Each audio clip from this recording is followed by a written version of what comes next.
Oh my word, this is exciting. So, we've just opened the box and we are going to do a quick review. It is going to be a quick review, I promise. I don't know whether it's going to be quick or not. But we are going to build the Screamer Killer in this video. We've just done an unboxing, which you've seen. And thank you very much to Games Workshop for the opportunity to build all these kits for you and have a look at them. We do have the Neuro Tyrant on here as well. We've got the little mini Neuro Tyrant nodes, as well as the Neuro Tyrant himself, who is down there. There is his head. I don't know which one of these I'm going to paint for Golden Demon. I want to do a large model for Golden Demon. I think at the moment it's leaning towards the Screamer Killer, but we'll see. The Neuro Tyrant is obviously really cool as well. So we'll have a look and we'll see what these ones are like. But looking at the sprue is fabulous. Just make sure we're in focus.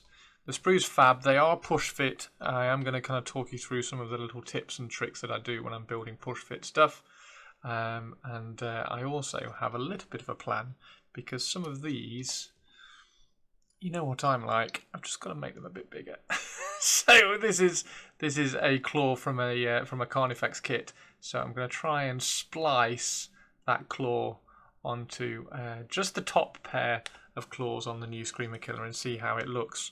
See how the balance works. But he's chunky. He's chunky! And with that, we're going to start clipping away. We're going to start building, and then we'll come back to you at the end and see how it all goes together. Right.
I'm sorry, I had to. I just had to make the. I had to make the claws bigger. I've got to make like swords, any weapons. I just end up always having to make something. Do like a weapon swap. So I thought I may as well do a weapon swap with the Tyranids as well. So these are the claws from the old Carnifex. I say old Carnifex, you can still get the Carnifex, but yeah, it's the old Carnifex, and I'm just mixing up. This is a 50-50 mix of Milliput and green stuff.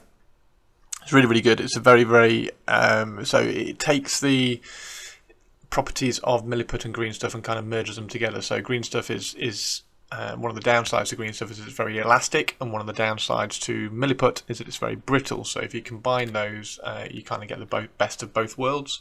And it also means that it can blend into the existing model really well, so you can smooth it out and blend it into the plastic very, very well. Now, Tyranids and Nurgle in particular, I think, in my opinion, are two of the easiest, I'll say that in inverted commas, easiest ranges and models to convert with because they're so organic.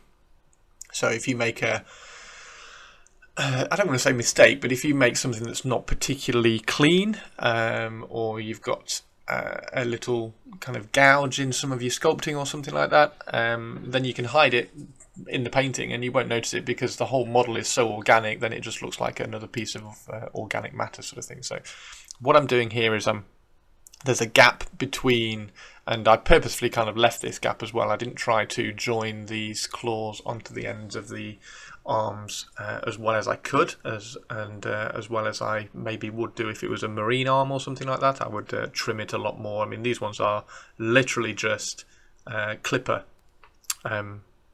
cuts, so they're not even cut with a knife. So they've got burrs and everything all over them. So it's very, very easy then to then go in with some green stuff like this, or some green put, like the 50-50 green stuff Milliput mix, and fill in those holes, kind of blend them in. And one of the reasons I was doing this as well is if you can get a nice round nodule at the top as well, then you can see the nodules on the Carnifex arm. Then if you can add another kind of nodule or pustule up at the top, just like that one there, then that kind of ties it in even further. So I'm trying to keep that nodule feel, keeping some of those areas in that kind of look. And all it is literally is just making sure that we're adding little bits as we go. You can do this over a little bit of time, so you could kind of fill in the gap and then let it dry and then go back in with some more green stuff so that you can kind of build up to it. But again, it's so organic, it's such an organic feel and look to it, and you can kind of just go in and do this. So the tools I'm using are clay shapers. These are extra firm clay shapers, so they've got the black tip. This one's like a chiseled round tool, and I've got some Vaseline there as well. It just helps the silicone tool not stick to the green stuff, which is very, very useful. But yeah, just kind of go around, cut little bits out and add little bits on. I also added, as you can see here, a horn to the Carnifex's head, the Screamer Killer's head. I just thought it looked a little bit flat, and I thought it could use a little bit of angry horn on its head. Yeah, so again, I'm just blending that into the carapace on the forehead as well. Really, really simple to do. And one of the good things about this green stuff Milliput mix is that you can kind of tear it off really easily. So if you run your tool across and down into the join, you can kind of remove the excess really, really smoothly and really easily. Yeah, so I just keep going, adding little bits in, building up the size of the knuckle, I suppose, if you like, on that bit, and then blending it in. It's very, very straightforward. I would urge you to have a go with this one as well. If you mix a little bit of Milliput in with the green stuff, it just it just makes it such an easier putty to use. So I think it'll surprise you because I think everybody struggles a little bit with green stuff. It's just so elastic and it doesn't go where you expect it to go, whereas this is much more like a thin Play-Doh almost. It's very, very easy to kind of move around and sculpt. Yeah, if you're using or if you're doing conversions on Nurgle or Tyranids, this is absolutely brilliant. It's a great little mix. And if you're doing it on Marines, it's also really good because you can smooth it into the armor very, very easily. And there we go. So that's the finished converted Screamer Killer. Now I am going to do a painting video on this as well, so there is going to be a painting video coming out, so keep an eye out for that. But oh my god, how cool does this guy look? Yeah, absolutely, absolutely awesome. Thanks very much for watching, everybody. Tune back in and see me paint this one. There will be another video coming very, very soon. It will be available first on my Patreon, so you can go and join my Patreon if you want to see it first there. But otherwise, find me on Twitch at twitch.tv/Chris Frossin. And you can find me on Instagram and Twitter under the same name, at Chris Frossin. So there we go. Let's get this guy painted up, and it's going to be a really, really cool colour scheme. Can't wait to show you all.